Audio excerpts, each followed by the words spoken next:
네, 반갑습니다. 이번 플레이오프 1라운드 프리뷰의 주인공은 4번 시드 클리블랜드 캐벌리어스와 5번 시드 올랜도 매직입니다. 자, 4번 시드와 5번 시드는 가장 전력 격차가 적고요.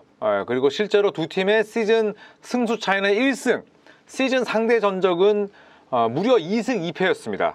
누가 이겨도 이상하지 않은 승부인데 이 두 팀의 1라운드 프리뷰를 한번 해보도록 하겠습니다.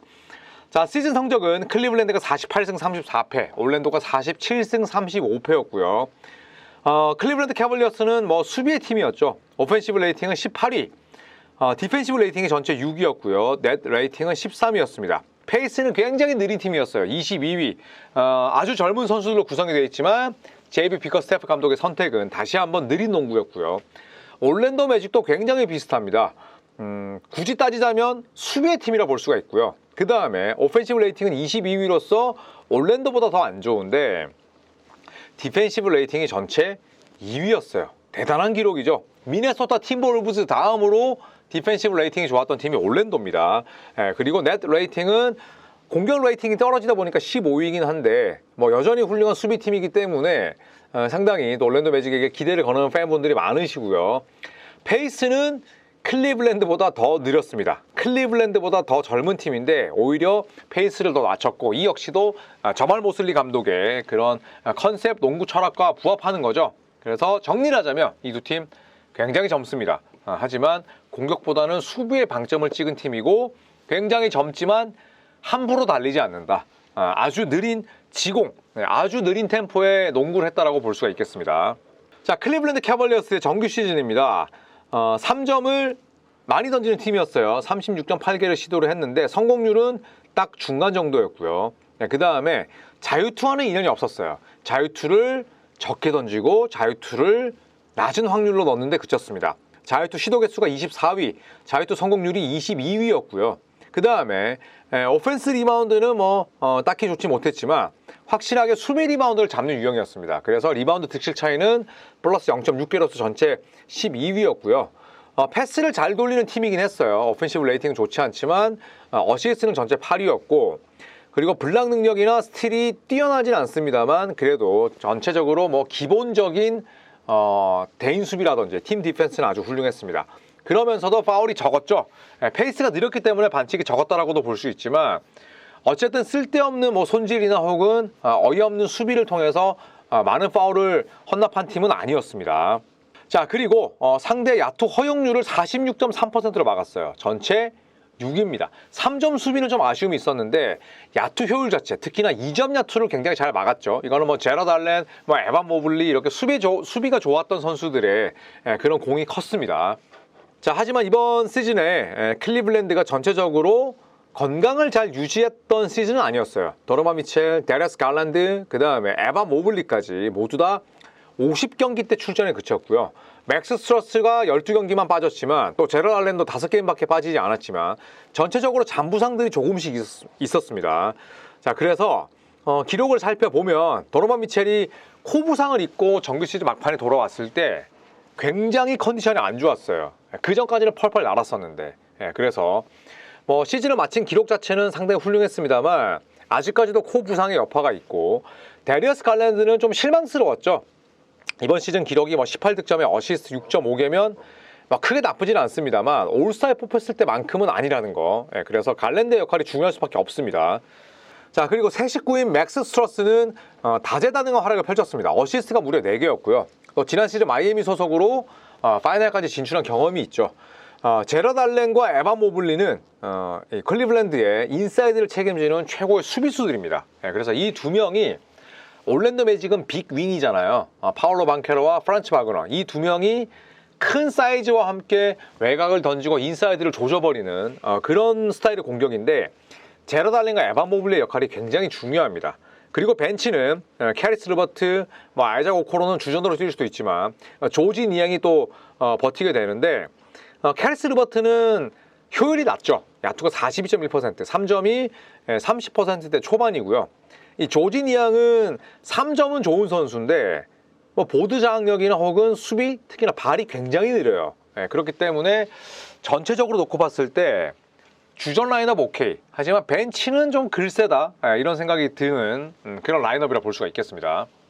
자, 올랜도 매직입니다. 올 시즌 그 누구도 예상 못한 엄청난 선전을 펼쳤습니다. 그런데 공격 지표를 보면 플레이오프 진출한 팀 맞아? 라는 생각이 들죠. 필드골 성공률은 딱 중간 15위였는데 3점 시도 개수 29위, 3점 성공 개수 32, 3점 성공률 24위. 그래서 3점은 젬병이다. 현대농구에서 가장 중요한 3점은 저말 모슬리 감독과 올랜도 매직 선수들이 딱히 그렇게 중요하게 생각하지 않았다라고 볼 수는 있지만 3점의 아쉬움을 무엇으로 벌충했느냐? 자유투 유도 능력이에요. 보시면 매 경기 24.4개의 자유투를 던졌습니다. 전체 1위. 그 다음에 자유투 성공률이 좀 떨어지긴 합니다만 매 경기 110.5점 중에 18.5점을 자유투로 만들어냈어요. 이거는 단기전에서 굉장히 훌륭한 자산이 될 수 있습니다. 자, 리바운드 득실 차이도 플러스 2.5개로서 6위. 높이가 아주 좋은 팀이었다고 볼 수가 있겠고 어시스트 수치는 보잘것없었습니다. 자, 하지만 스틸이 8.2개로 아주 빨랐죠. 올랜도 매직이 아주 느린 팀이지만 스틸을 통해서 라이브볼 턴오버를 통해서 속공, 레이업 혹은 덩크로 마무리하는 경우가 많았습니다. 턴오버 개수는 좀 잦은 편이었습니다. 파울도 많은 편이었어요. 이게 올랜도 매직처럼 봄 농구를 처음 경험하는 선수들에게는 아주 커다란 변수가 될 수 있죠. 실책이 많고 쓸데없는 파울을 범하다 보면 내 리듬도 흐트러지고 또 결국 상대에게 가장 손쉽게 헌납할 수 있는 거 아니겠어요? 턴오버면 바로 역공, 그 다음에 파울이면 팀 파울 초과된 상황에서 자유투니까 이런 부분들은 올랜도 매직이 간과해서는 안 된다라고 볼 수가 있죠. 자, 하지만 올랜도 매직의 수비력은 상당히 훌륭합니다. 특히나 상대에게 3점을 많이 시도하지 않게끔 만들어요. 최소 3점 시도 개수 전체 3위고요. 그 다음에 3점 허용률도 전체 10입니다. 리바운드 허용 자체도 39.9개. 리그에서 가장 적게 허용을 하고요. 내 어시스트도 적지만 상대도 손쉬운 어시스트에 의한 득점을 못 올리게끔 합니다. 그래서 올랜도 매직을 만나는 상대 팀들의 평균 어시스트 개수가 리그에서 가장 적어요. 그만큼 올랜도 매직은 굉장히 영향가 있는, 내실 있는 그런 수비를 했다고 볼 수가 있겠죠. 자, 올랜도 매직이 자유투를 많이 얻어냈다는 말씀을 드렸는데 한번 볼까요?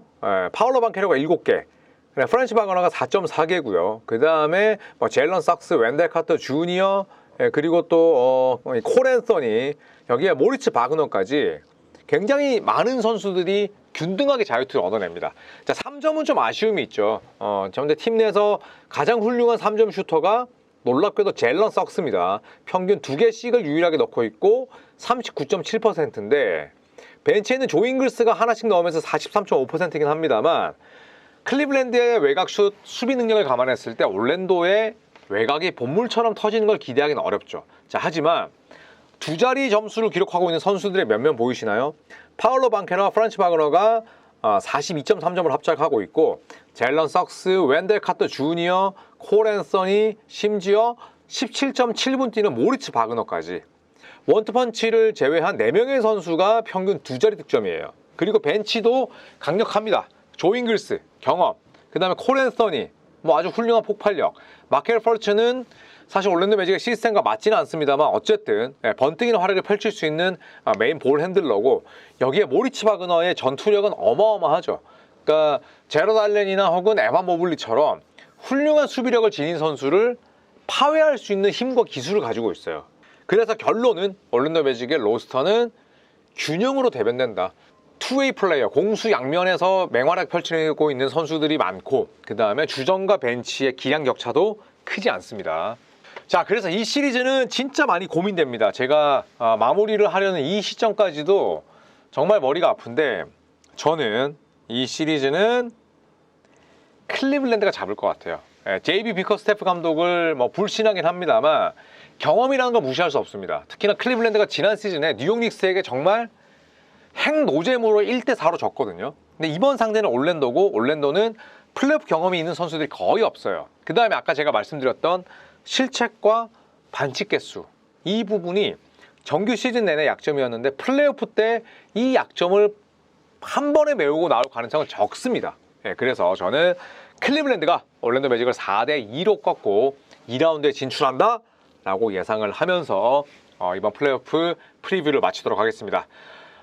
클리블랜드 올랜도 시리즈를 뭐 관심 있어 하시는 분들은 안 계시죠. 하지만 저는 이 시리즈 굉장히 재밌게 볼 것 같고요. 여러 팀들의 플레이를 보시면서 농구 또 NBA를 즐기시는 그런 이 기쁨을 더 배가하시길 바라겠습니다. 고맙습니다.